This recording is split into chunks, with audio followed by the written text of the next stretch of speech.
estamos aí com o planozinho de volta às aulas presenciais, né? Então, lembrando, para quem não entrou em contato comigo ainda, para falar se vai fazer ou não, precisa mandar mensagem. Para as aulas dessa semana, eu já enviei a mensagem aí para quem vai poder participar, tá bom? Bom, galera, estamos continuando o livro de número 4, a parte software, né?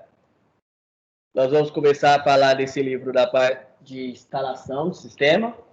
E uma das coisas que eu quero que vocês tenham em mente é o seguinte, pessoal. Não é porque nós vamos falar sobre sistemas, né? Ou sobre instalações. E aí, uma pergunta que acaba vindo na nossa cabeça, né? Que seria uma pergunta óbvia. Quem for continuar fazendo online, como é que vai fazer, né? Se não tiver um desempenho legal na hora que eu for passar a parte de formatação. Fiquem tranquilos, pessoal. Você tem a maior calma do mundo. Eu sei que nem todo mundo vai querer vir na parte presencial, é uma coisa normal. Pelo menos enquanto não for liberado tudo, né? Enquanto nós nos sentirmos totalmente seguros. Mas, que depois, assim, quando nós voltarmos, nós vamos nos adequar também.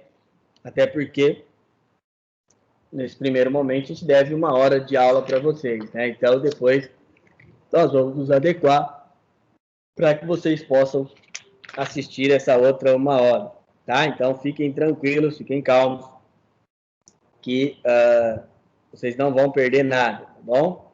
Fiquem tranquilos aí.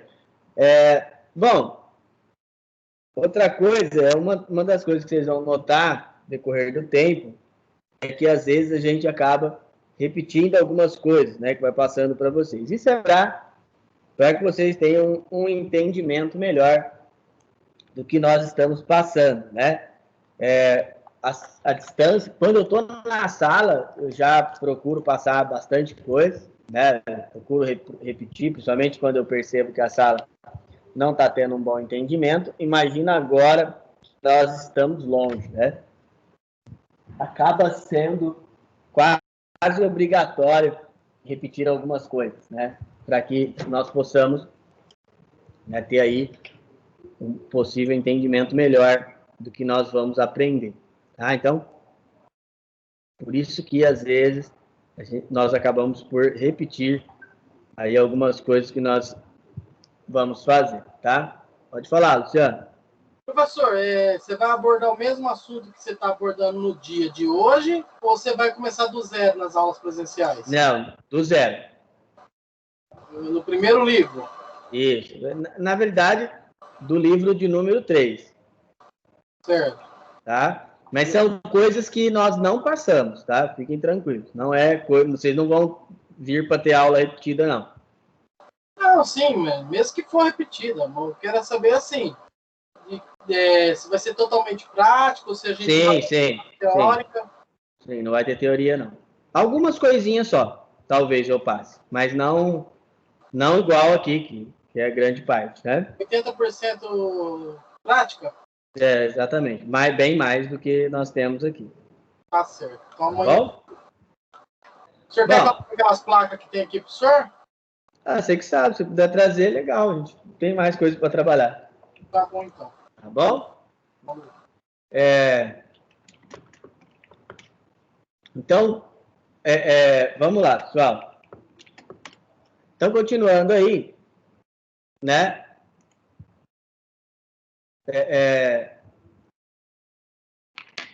A parte software, pessoal, é uma parte bem grande para se falar, né?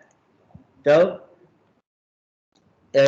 tem muita coisa para a gente ver nessa parte, né? E aí, galera, uma das coisas que nós temos que levar bastante em consideração é a evolução dos sistemas, né? E é uma coisa que a gente começou a falar na aula passada, como os sistemas evoluíram, e principalmente falamos também sobre como foi difícil para os sistemas evoluir e o que levou esses sistemas a evoluírem também, né? É uma sequência de fatos que aconteceu, tá? Bom, então esse livro de número 6, A gente vai ter desde esses primeiros conceitos que nós estamos tendo nessas aulas iniciais, né? Conceitos de o que é o sistema, conceito, as definições, o quanto eles evoluíram, tá? Até depois a parte de instalação, tá? Hoje, o objetivo é apresentar os conceitos de sistemas, apresentar alguns tipos, conceitos de sistemas proprietários, sistemas livres, e falar um pouco do quanto ele evoluiu, tá? Bom, na aula passada, foi passado para vocês esses conceitos de sistema operacional. O que nós temos que lembrar? O sistema operacional é o que vai fazer o seu computador funcionar. Dentro do sistema operacional, tem um setor que chama kernel, né? O kernel, tá? Esse setor do sistema operacional, esse pequeno pedaço do sistema operacional, ele é o que vai fazer o gerenciamento ou a interação entre o software e o hardware. Então, quando alguém fala assim, o sistema operacional é o que faz a interação entre o software e o hardware, não é tão correto falar isso. Por que não é tão correto falar isso, pessoal? Porque quem faz isso, na realidade, é o kernel, é o núcleo. É o núcleo do sistema que vai fazer essa interação e essa comunicação, tá? Então, é ele que faz isso aí. Outra coisa, pessoal,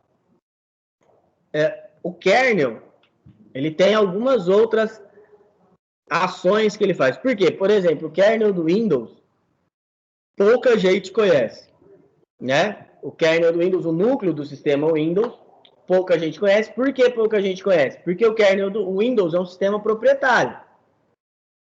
Tá? Então, por isso que o kernel dele não é um kernel tão conhecido assim. Tá? Bom, nos sistemas operacionais livres, nós temos um kernel que ele é aberto. Então, se você tiver conhecimento dos conceitos de programação,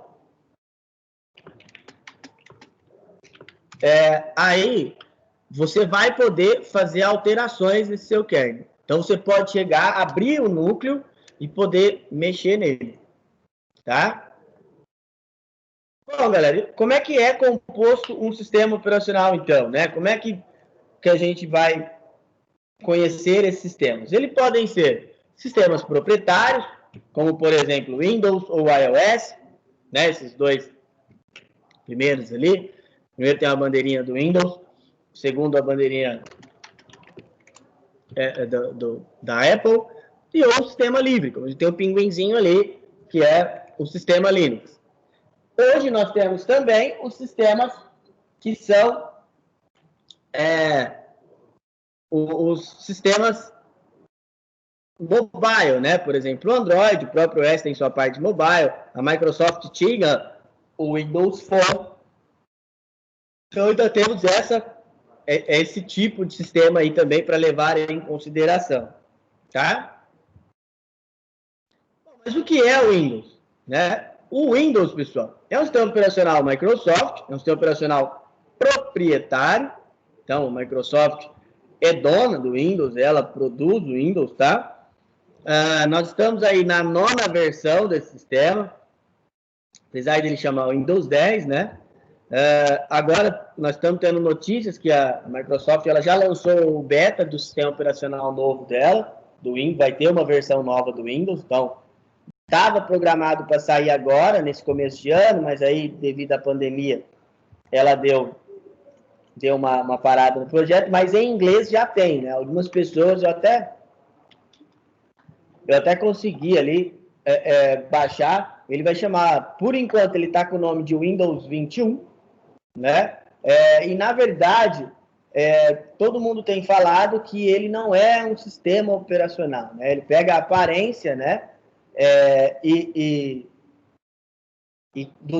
pega o 10 e transforma um pouquinho com algumas atualizações, né? A Microsoft, na verdade, né, ela quer ter um sistema de assinaturas. E esse sistema, tipo o que a Apple faz hoje.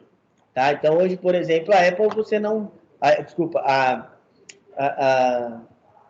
Adobe, você não compra o software dela, tá?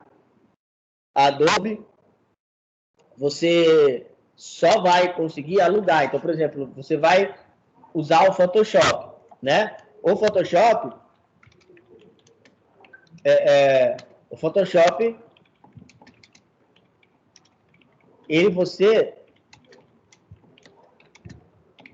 você vai pagar o uso dele, tá?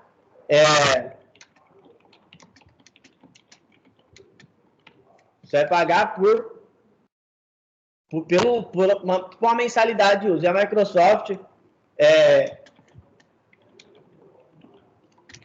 Microsoft, ela quer fazer a mesma coisa. Quer que você pague uma mensalidade para você ir utilizando os sistemas operacionais dela também. Isso é uma opção que ela pretende ter, tá? Pois eu mando esse texto para vocês aí. E essas são as 9 versões que nós temos. Na realidade, pessoal, já falei isso para vocês uma vez. A Microsoft, se você for lá no Google e digitar versões do Windows, vocês vão ver que tem bem mais. Né? Então, vocês vão ver aí que tem muito mais, né, do que essas 9. Só que a própria Microsoft só conta ela por um simples motivo, pessoal. Porque esses são os que mais venderam. Tá?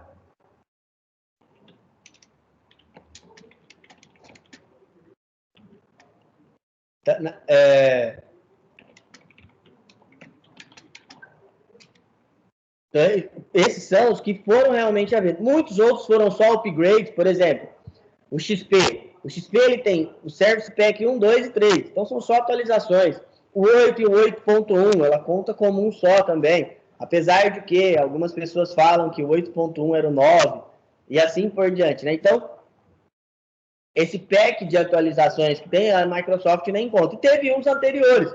Se você for ver o Windows 3.11, que é contado como o primeiro sistema operacional da Microsoft, se você for no site da Microsoft, ela vai contar como Windows 1, 2 e 3 como se fosse um só. Como se um fosse atualização do outro. Apesar de terem registros diferentes, de terem algumas configurações diferentes, a própria Microsoft conta como um só. Tá? Uma das coisas que fez com que o Windows fizesse tanto sucesso foi a opção de ter arquivos ou pastas, né? Então, se você pegar os arquivos e pastas do Windows 3.11, o método de criação, você vai ver que é o mesmo do que é hoje, tá? É a mesma coisa, tá? Faz o mesmo sentido, tá? Então, se você pegar ali a metodologia de criação, você vai ver que é igual, tá? Então, por isso que faz tanto sucesso. Por isso que ainda hoje o Windows ele faz tanto sucesso e é o sistema mais usado quando nós falamos de desktops e notebooks, tá? Se nós formos pegar sistemas operacionais no geral, né? O Android hoje ganha. O Android hoje tem mais usuários, bem mais, né? Porque hoje os smartphones são muito usados aí, muito mais usados, né? Vamos para a nossa primeira questão aí. Vamos lá, 10 minutinhos para vocês escreverem o que vocês entenderam. Vai lá, galera.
Bom, vamos lá, galera? Então, bom, continuando aí, pessoal.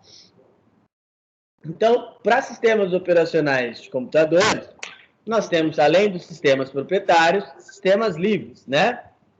Os sistemas livres, como, por exemplo, o Linux, tá? Eles são sistemas que têm alguns diferenciais. Como, por exemplo, eles seguem as 5 normas, né? Ou as 5 regras do software livre. Quais são as 5 regras do software livre? Tá? É a de você, as 4, perdão, você poder, a liberdade de executar o programa para qualquer propósito, então você pode fazer o uso para o que você quiser, a liberdade de estudar o programa e adaptá-lo às suas necessidades. Então, como assim estudar o programa e adaptar às minhas necessidades? Você pode abrir o código-fonte e consertar alguns erros, caso ele tenha, né? A liberdade de redistribuir cópias, então você pode, o Linux, ele não tem propriedade, então você pode gravar um CD do Linux lá e sair distribuindo, né? E a liberdade também de distribuir cópias modificadas. Então, é lógico, pessoal, que não é uma coisa simples, não é uma coisa fácil de se executar. Não adianta a gente pensar que vai ser apenas igual instalar um programa, tá? Por exemplo, esses dias eu estava conversando com um professor de longa data que trabalha com software livre, ele falou que nunca compilou um kernel, né? Eu compilei um kernel na faculdade, mas é coisa absurdamente difícil e não tem muita lógica, tá? Porque hoje o kernel dos softwares, ele vem pronto, não tem o porquê mexer. A não ser que você veja um erro absurdamente gritante, que você fala, poxa, isso aqui precisa ser modificado. Aí sim. Caso contrário, não, né, pessoal? Caso contrário, não há necessidade de você fazer isso, tá? Mas quem tem algumas distribuições, que aí tem departamento para fazer isso, né? Só para alterar kernel, para descobrir erros e assim por diante. Por que o Linux se modifica tanto? Por que ele melhora tanto? Por ele ser livre, tá? E o Linux, pessoal, ele acabou sendo base de muitos outros sistemas. Por exemplo, o Android, ele é base Linux, tá?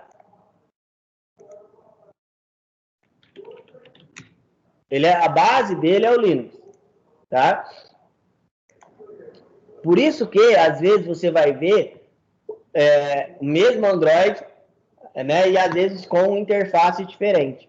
Às vezes, a interface que você está vendo lá é um pouquinho diferente, mas a versão do Android, ela é a mesma, tá? Isso é porque é livre. Se houver um programador que saiba compilar esse kernel, ele vai lá e vai mexer nesse kernel e alterar a estrutura dele, tá? Desde coisas simples, igual o layout, até coisas mais avançadas, tá bom? Ah, professor, mas o Linux, ele é um só? Não, pessoal. Vou mostrar um negócio para vocês aqui. Tem um site, que ele é muito bom. Não sei se eu já cheguei a mostrar para vocês. Nesse módulo aqui eu mostro várias vezes. Ele é o VivaoLinux. Opa! VivaoLinux.com.br. Esse site é sensacional. Quem quiser aprender de Linux, quem quiser aprender de software livre, procure ele, porque ele é muito bom, tá? Muito bom mesmo. Então, ele tem aqui, ó, logo na página inicial, ele tem alguns artigos, né, que tem desde coisas simples, né, até coisas mais complexas, tá? Coisas que quem é usuário iniciante, o ideal nem é ver, né, porque é bem difícil algumas coisas aqui, tá? Mas tem matérias muito legais, tá? Mando sim, peraí, que eu vou mandar. Pediram o link aqui, eu vou mandar o link desse site no grupo de vocês, tá? Aí tem aqui, ó, para quem quer começar com Linux, quem quer iniciar, vem aqui, ó, GNU Linux Introdução. Fiquem tranquilos, pessoal, que eu vou falar bastante sobre Linux nesse livro. Bastante mesmo, tá? Mas você vai ali nesse artigo de introdução, ele vai falar abertamente algumas coisas bem legais sobre o Linux, tá? Eu já li esse artigo um monte de vezes, tá? E ele é muito bom, tá bom? Muito bom mesmo, tá? E aqui também a gente tem a opção, ó, GNU Linux Download, e aí tem o download de algumas distribuições. Então, tem muitas distribuições Linux, ó. Essas aqui não são nem 5%, tem muitas mesmo. Eu não gosto de baixar desse jeito. Quando eu quero baixar uma distribuição Linux, eu venho aqui e digito o nome, por exemplo, uma que eu uso bastante é o Ubuntu. Coloquei o Ubuntu Download e vou direto no site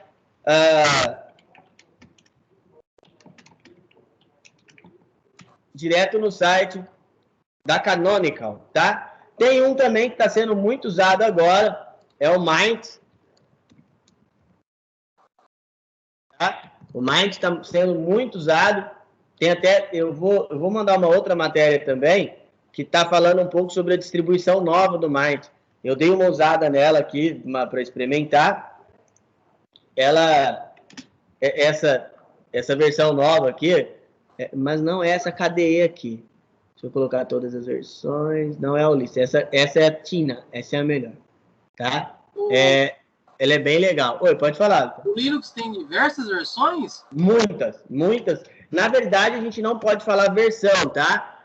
A gente tem que falar distribuição. Assim, cada uma dessa é uma distribuição diferente. É totalmente diferente a instalação, é totalmente diferente a metodologia de uso, é totalmente diferente a interface.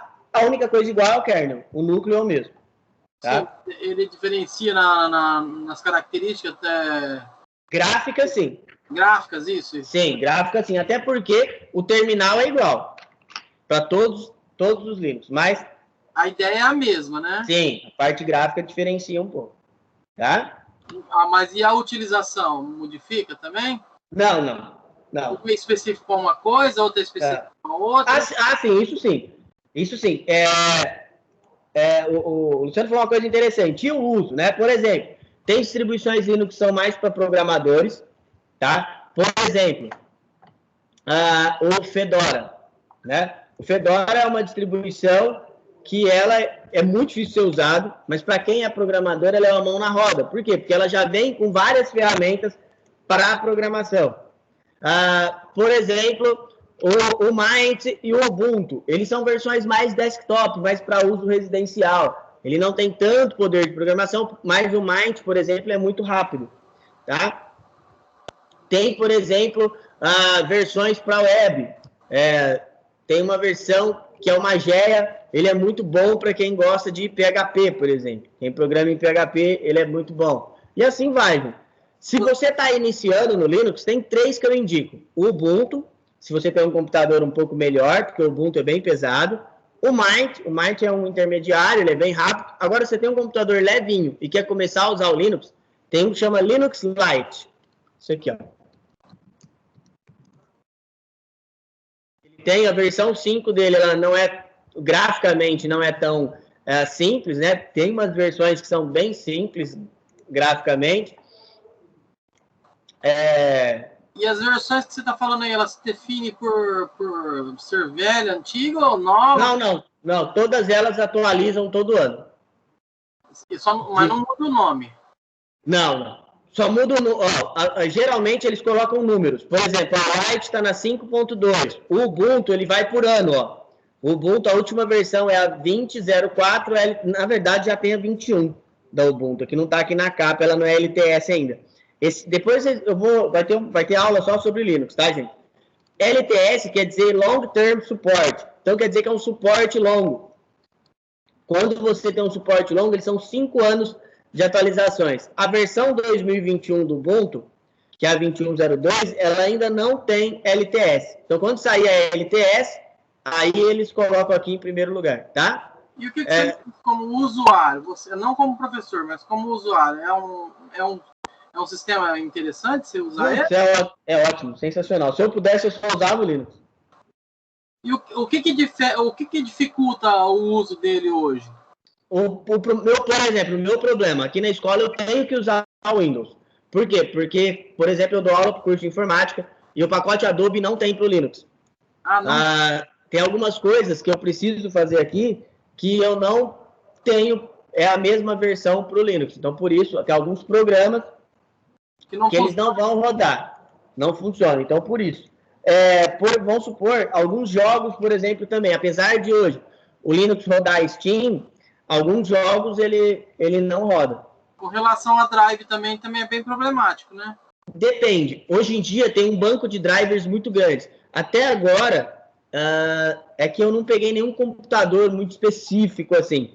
Mas de todas as máquinas minhas de uso e máquinas que eu coloquei o Linux, nenhuma teve problema com driver até agora. Eu não sei te dizer a questão de multimídia. Por exemplo, você pega uma placa de vídeo mais top, pode ser que ainda não tenha, né? Mas até agora eu não tenho nenhum problema para relatar sobre drivers. Antigamente tinha muito, tá? Antigamente, principalmente multimídia, som e webcam. Hoje acabou. Esses drives se instalam sozinho ou a gente... Sozinho. Se ele não instalar sozinho, você tem que escrever o driver, aí desiste.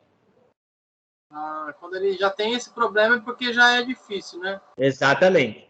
Se ele chegar a não instalar o driver, chegar a dar um erro de driver, por exemplo, desiste porque é sinal que não vai ter. Mas hoje é muito simples, você faz o update, o upgrade sozinho lá, tem o automático e ele vê para você.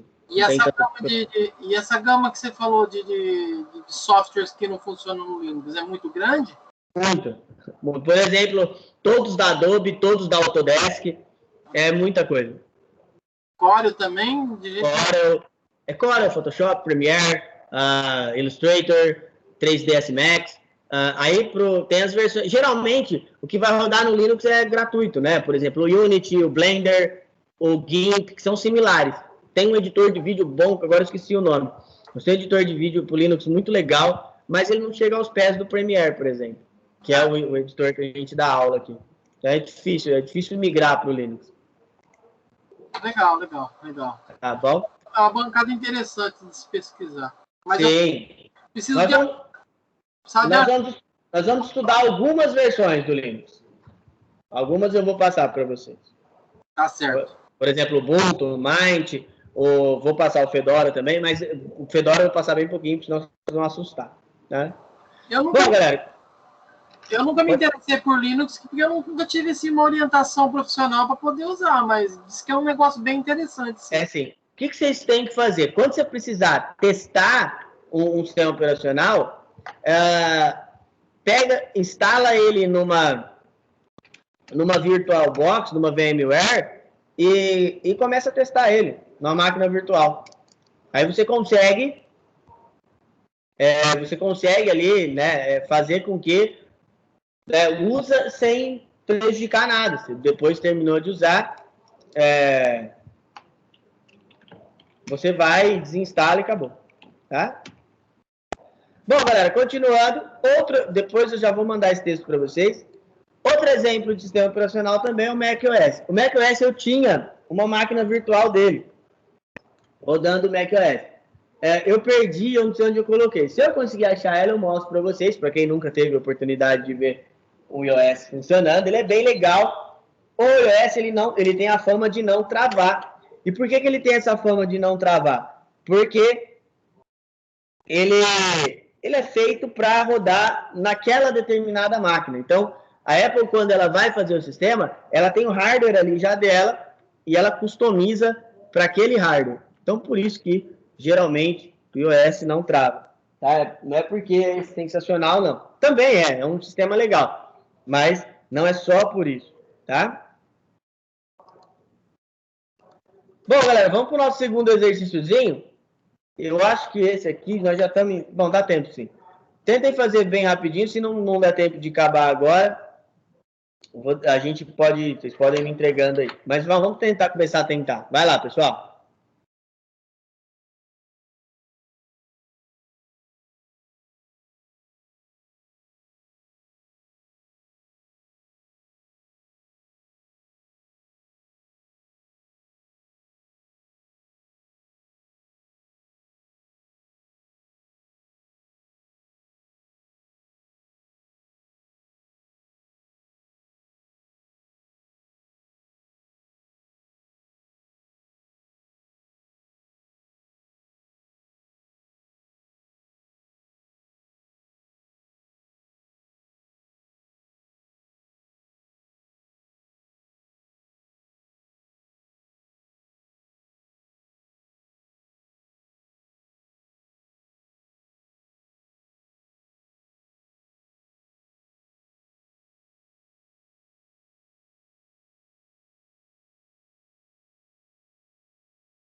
Bom, pessoal, eu sei que não deu tempo, é bastante coisa, né? Eu vou mandar para vocês essa apresentação aí no grupo, tá? E depois tem um exercíciozinho final aí, tá? São 6 questõezinhas. Mas aí vocês continuam essa outra aí também, porque agora eu já tenho uma galera para atender aqui. Então, pessoal, semana que vem a gente volta de maneira online nesse mesmo horário, nesse mesmo canal. E se tiverem alguma dúvida principalmente com relação aos exercícios aí, é só me chamar, tá bom? Professor, se nada atrapalhar, amanhã eu tô aí às 8, tá? Beleza, tranquilo. Obrigado, viu? Nada, pessoal. Então, tchau, gente. Até semana que vem, para quem eu não ver amanhã. Tchau, pessoal.